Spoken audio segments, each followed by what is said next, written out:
हमारा बेटा सौरभ खरे है, जो पूर्व बजरंग दल का जिलाध्यक्ष था, और उसने 12 तारीख की रात में 12 बजे इसने घटना को अंजाम दिया।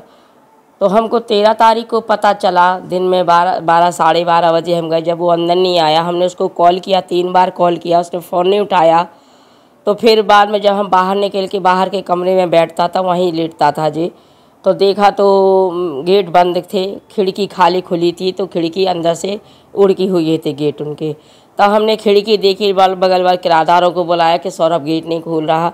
तो फिर देखा खिड़की खोल के कि सौरभ चदरा के से फंदे बनाए लटका हुआ था, और उसके कान में ईयर लीड भी थी, और उसके कान मोबाइल रखा था, वहीं पावर बैंक रखा था।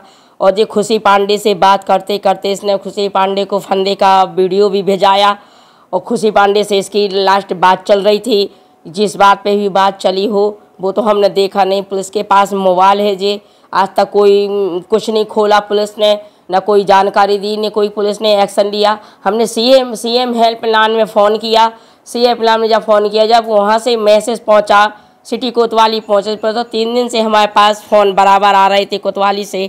तो फिर हम टीआई सर से मिलने गए, तो उन्होंने 17 तारीख तक का आश्वासन दिया। उन्होंने कहा कि सीएम हेल्पलाइन कटवा दो है। तो हम 17 तारीख के बाद कोई मुसलमान का कोई त्यौहार, तो उसके बाद हम फिर एक्शन में आ रहे।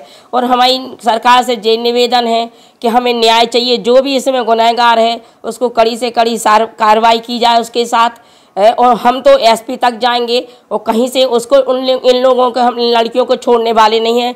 खुशी पांडे से मिला हुआ था जे, खुशी पांडे डेली बात करती थी सौरभ से, और जे सौरभ के साथ नवरात्रि में सौरभ राम बनता था और जे सीता बनती थी। तभी से इनका यहाँ से व्यवहार शुरू हुआ।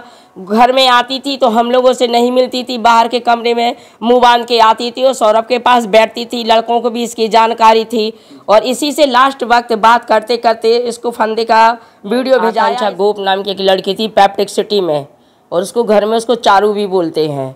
तो इसने 2019 में शादी की थी, उससे 3-4 साल करीब हो गए हैं। उसके दस्तावेज भी हमारे पास है, शादी की फ़ोटोआँ भी हैं, सारी चीज़ें हैंगी। तो शादी करती थी, और ये शादी करके वो चली गई थी ट्रेनिंग में, बाहर ट्रेनिंग कर रही थी जे। तो ट्रेनिंग करती थी, फ़ोन पे डेली सौरभ से बात होती थी, व्हाट्सएप के माध्यम से इसकी बात चलती थी, वीडियो कॉल पे। और घर में आती थी, परिवार के लोगों से मिली जुली थी, सौरभ से जेल भी मिलने जाती थी, बात भी होती थी इसकी। और सौरभ अस्पताल आया, जिस जेल से छूटने के 1 महीने पहले इसके पता नहीं क्या अनबन हुई, जे नानी के घर गई थी। नानी के यहाँ से इनकी जो भी वाद विवाद हुआ हो वो हमें पता नहीं है, और वहीं से इसका टेंशन शुरू हुआ है। वहीं से तो जे बहुत रोता था, रात भर रोता था, गलियों में रोता था, कुलियों में रोता था। सब जितने लड़के घर में आते थे सबने शादी कोर्ट से करी थी। लड़की रही थी साथ में? हाँ, कोर्ट मैच के दस्तावेज लड़की के साथ है, फोटो भी है, सारी चीजें हैं। शादी के बाद लड़की आपके घर आई थी रहने? लड़की घर में आती थी, वो चली जाती थी, जो ट्रेनिंग बाहर करती थी, आके चली भी जाती थी जे, रुकती थी घर में, वो चली जाती थी जे। तो कोर्ट मैच करने के बाद बस इनकी इन्हीं बातों को लेके अब इसने कितने समय से सौरभ से नहीं मिली थी वो?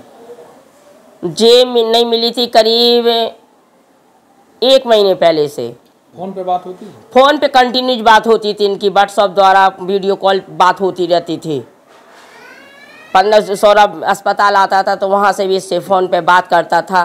क्या इस घटना उनका हो सकता है क्या? ये घटना इसलिए है, हो सकता है कि पहले से तो टेंशन इसी लड़की से शुरू हुआ है, जो वो टेंशन में गया है, इस कदर वो परेशान हुआ है, टेंशन हुआ, इसी की वजह से इसके साथ उन्होंने ज़िंदगी सपने देखे थे। जो लड़की 10 साल से टच में थी, उसी के साथ उसका ज़िंदगी बिताने का इरादा था, किसी से शादी होगी, किसी से सब कुछ होगा, इसलिए कोर्ट मैच भी कर ली थी दोनों ने। परिवार में सभी लोगों के हमारे घर में, और ये आकांक्षा की इसकी भाभी को भी सारी चीज़ें पता थी कि ये शादी कर चुकी है, सब चीज़ें थी। जे घर में आती थी, पैर छूती थी हम लोगों के, दीदी लोगों से बात करती थी, परिवार के लोगों से सबसे हिली मिली रहती थी जे, यही था उसका। और इसने इस कदर टेंशन दिया, ब्लॉक मार दिया, तो वो वहीं से टेंशन में गया। खाना इस 1 महीने से पहले सौरभ खाना नहीं खाता था, दिन भर भूखा रहता था, रोता था, रात दिन रोता था, लड़कों के सामने रोता था। सारे लड़के बताते हैं कमरे में बैठ के घंटों रोता रहता था जे आज हमारा पूरा बर्बाद कर दिया लड़कियों ने, पूरे घर में खराब कर दिया। हम तो चाहते इनको कड़ी से कार्रवाई करी जाए दोनों लड़कियों के साथ। इन लोगों ने हमारे लड़के को खा लिया है। कोतवाली थाना क्षेत्र का ये मामला है और उसमें आज उनकी जो मृतक है उनकी मां के द्वारा आवेदन दिया है और कोतवाली थाना क्षेत्र के जो थाना प्रभारी हैं उनको आदेशित किया गया है कि इसकी जांच पूरी करके जो भी इसमें तथ्य आएंगे उस आधार पर कार्रवाई की जाएगी। सर, आवेदन में किस तरीके का जिक्र किया उसकी मां? आवेदन में उन्होंने बताया एक आरोप लगाए हैं तो उन आरोपों की जांच की जा रही है।